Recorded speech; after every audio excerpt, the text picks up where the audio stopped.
Ораза айы ұйқының айы емес. Ораза айы шаршайтын ай, ғибадат қылып. Оразадан қарныңыз аштан шаршаса, намаз оқыңыз. Намаздан шаршасаңыз, Құран оқыңыз. Құраннан шаршасаңыз, уағыз естіңіз. Ғибадаттан тоқтамаңыз. Бір сәтте тоқтамаңыз. Себебін айтайын. Қарапайым сауданың тілінде айтайын. Егер осы үлкен қалада тұрасыздар, бір жігіттер айтады ғой, мен акциямен өмір сүрем дейді. Неге десе, енді сол кездер жеңілдік болады, телефон алсам да сол кезде барам, машина алсам да, киім кисем де, сол акцияны іздеп жүрем дейді. Дұрыс па? Акция ғой енді. Егер сіз акцияны өткізбасаңыз не болады? Өкініңкіреп қаласыз. Ол үшін нәрсе емес.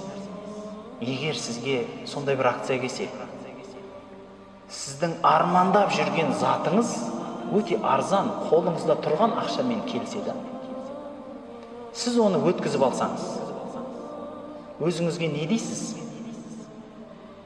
Не дейсіз өзіңізге? Пәленше, сенен асқан ақымақ жоқ шығар дейсіз. Дұрыс па? Қолыңда сол ақша болды, сол акция болды, сол тиынның да бәрі кеп тұр, сол не қалмадың, мақау дейсіз. Бауырлар, ораза айы адамның бүкіл күнәсін кешіретін ай. Бүкіл күнәсін кешіретін ай. Ғалымдарымыз айтады, Алла тағала